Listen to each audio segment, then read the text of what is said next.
سب سے بڑی بیماری ہے. سب سے بڑی بیماری ہے. آپ یہ دیکھیں نا کہ بھی آپ ان بوڑھے لوگوں کا بھی احساس نہیں کر رہے. ہماری جو ریاست مدینہ کے دعوے دار جس وزارت کے تحت یہ ادارہ چل رہا ہے, اس وزارت کے جو لوگ ہیں وہ تو بڑی بڑی تنخواہیں لے رہے ہیں. ان کی تنخواہوں کا حساب تو لگائے نا آپ.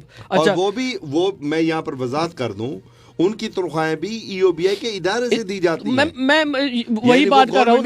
ہاں جی. اور ایک اور بات میں آپ کو یہاں بتا دوں کہ پہلے جو قانون تھا وہ جتنے یہ پینشن یہ کنٹریبیوشن دیتے تھے اس کے مساوی گورنمنٹ نے پیسے جمع کروانے ہوتے تھے. دیکھو نا, گورنمنٹ نے پیسے بند کر دیے. ہاں جی. ان کا اپنا پیسہ ان کو جو پڑا ہے کھربوں روپے ہیں. ہاں جی. یار وہ تو ان کو فیسیلیٹیٹ کرے نا. دیکھیں نا, ریاست مدینہ کے دعوے دار جو ہے ہمارے محترم عمران احمد خان نیازی صاحب, وہ دیکھیں نا وہ بھی اب 60 سال کے اوپر تو ہو چکی ہے میرے خیال میں. تقریباً میرے خیال میں 69 کے ہو گئے ہیں شاید. تو وہ اپنی عمر کا لحاظ کرتے ہوئے ان بزرگوں کا بھی کچھ تھوڑا بہت خیال کر لیں. اب دیکھیں نا, وہ کہتے ہیں کہ میری جو تنخواہ ہے اس میں میرا گزارا نہیں ہوتا. بھئی کتنے لوگ ہیں آپ, نمبر ایک گھر میں جتنے لوگ اگر آپ ہیں تو آپ کی لاکھ روپے سے اوپر تنخواہ ہے, آپ کی 1.5 لاکھ سے بھی اوپر ہے, اس میں تو آپ کا گزارا نہیں ہو رہا. اچھا, وہ جو سرکار کے ادارہ سرکار کی رہائش گاہ ہے اس کے تو تمام اخراجات سرکاری طور پر ہیں.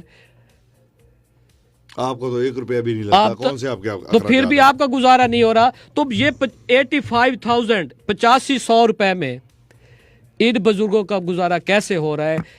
یہ بزرگ کیا دوائی نہیں لیتے, کیا کھانا نہیں کھاتے, کیا ان کے بچے جو ہیں وہ ان کی دیکھ بھال یہ نہیں کرتے, کیا میاں بیوی جو ہے وہ صرف پانی سے گزارا کرتے ہیں؟ آپ یہ دیکھیں نا کہ بھی اب جو پچھلے آج جو میں نے دیکھا ہے کہ مہنگائی کی جو شرح جو ہے وہ 19% سے پتہ ہے کہاں پہنچ گئی ہے؟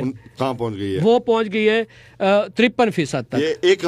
ایک ہفتے کا وہ جو ہے نا فگر ہے, مہنگائی کا یہ فگر ہے جو دیا ہے, یہ دیگا ان کا اپنے سرکاری اداروں کی طرف سے. ہاں, یہ بالکل گورنمنٹ کے اداروں کا فگر ہے کہ تو یہ چلو بھی یہ کسی وہ پرائیویٹ ایجنسی کا فگر نہیں ہے. 53%. ہاں جی, 53% تک مہنگائی پہنچ گیا. اچھا, یوٹیلٹی سٹور کی حالت آپ نے دیکھ لی ہے کہ وہ تمام چیزیں بڑھ گئی ہیں, ٹوتھ پیسٹ تک ہر چیز کو بڑھا دیا, ہر چیز کو اس کے ریٹ بڑھ گئے ہیں. چینی وہاں نہیں ملتی, گھی وہاں نہیں ملتا, آٹا وہاں نہیں ملتا.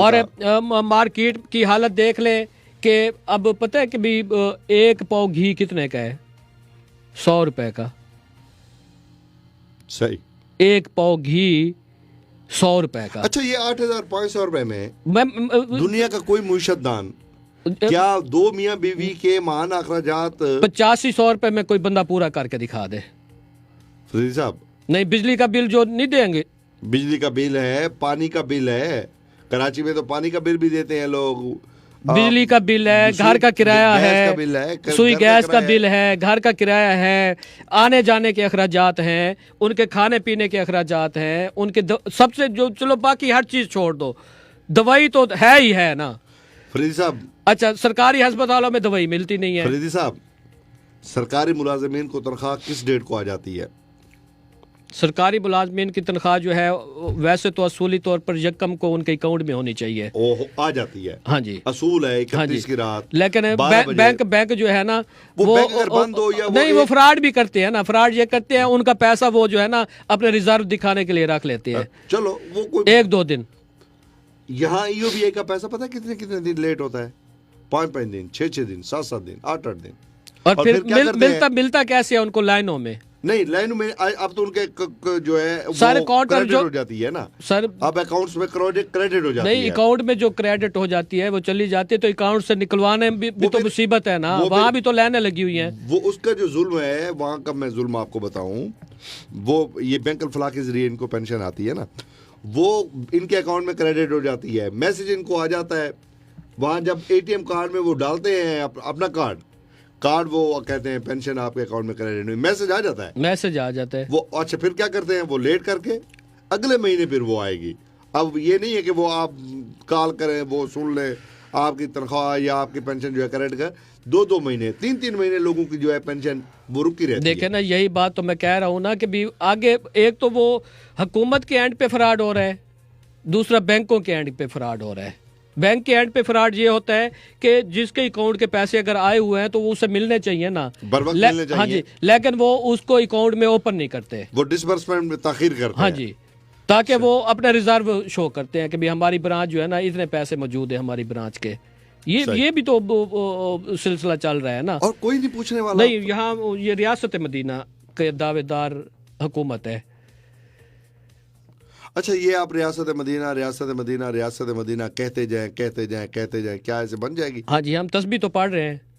پھر اس سے کیا ہوگا؟ تسبیح آپ یہ دیکھیں نا, وہ ایک ہماری ایک مثال بنی ہوئی ہے کہ جو بھی فراڈی سب سے بڑا فراڈی ہوتا ہے نا, وہ ہاتھ میں تسبیح لے کے پھر رہا ہوتا ہے آج کل.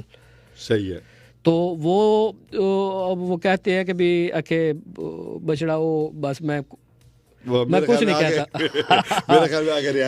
تو اصل میں جو ہے نا, دیکھیں نا, جو ریاست ہوتی ہے ریاست ماں جیسی ہوتی ہے. ہوتی بھی ماں ہے ریاست, بنیادی طور پہ ماں ہی ہوتی اور ہے. جس طرح ماں اپنے بچے سے پیار کرتی ہے تو ہم ریاست مدینہ کے دعوے داروں کو اپنے پروگرام کے توسط سے یہ اپیل کرتے ہیں کہ آپ بھی اس ماں کا کردار ادا کریں اور اپنی عوام سے پیار والی کہانی آپ پیدا کریں. اس پیار والی کہانی کا نتیجہ پھر جو ہم مطالبہ کرتے ہیں وہ یہ ہے کہ مہنگائی کنٹرول کر دی جائے, آپ جو ہے ہمیں ہمارے بزرگوں کی پینشن میں اضافہ کر دیں, ہمارے بزرگوں کو پینشن آسانی سے دے دیں, بر وقت دے دیں. اچھا, دوسرے ریاست مدینہ کے دعوے داروں سے ہمارا مطالبہ ہے کہ ہمارے جو سرکاری ادارے ہیں ان کے نظام کو بہتر کر دیں. بالکل. جب ان کے نظام کو بہتر کریں گے تو میں سمجھتا ہوں کہ لوگ جو ہے نا بہت زیادہ فیسیلیٹیٹ ہوں گے. وہ آج میں ایک کالم پڑھ رہا تھا, اس میں وہ لکھا ہوا تھا کہ بھی ہمارے جو سرکاری ملازم ڈیوٹی دیتے ہیں نا, وہ ڈیوٹی دینے کے پیسے لیتے ہیں, تنخواہ لیتے ہیں, اور کام کرنے کے رشوت لیتے ہیں کام کرنے کی. صحیح. یہ بھی ایک جو ہے نا, یہ ہمارے اوپر جو ایک چھاپ لگی ہوئی ہے. اس چھاپ کو بھی ہمارے جو سربراہان مملکت ہیں انہوں نے ختم کرنا ہے. اس چھاپ کو ہمارے جو ایماندار جو ضلعی افسران ہیں انہوں نے ختم کرنا ہے. آپ یہ دیکھیں نا کہ بھئی ہمارے ڈپٹی کمشنر آفس میں پچھلے دنوں جو لٹیگیشن افیسر تھے وہ کرپشن کے الزام میں دھر لیے گئے. 4 لاکھ روپے کی. جی ہاں, جنہوں نے مختلف عدالتوں میں جا کے جو ہے نا وہ کرنی ہے, نمائندگی کرنی ہوتی تھی. کبھی وہ ہائی کورٹ میں جا رہا ہوتا تھا, کبھی کسی عدالت میں, کبھی کسی عدالت میں. وہ نمائندگی کرتے ہیں سرکار کی طرف سے, اور وہ سرکار کی طرف سے کیسی نمائندگی کر رہے ہیں کہ بھی وہ رشوت میں دھر لیے گئے.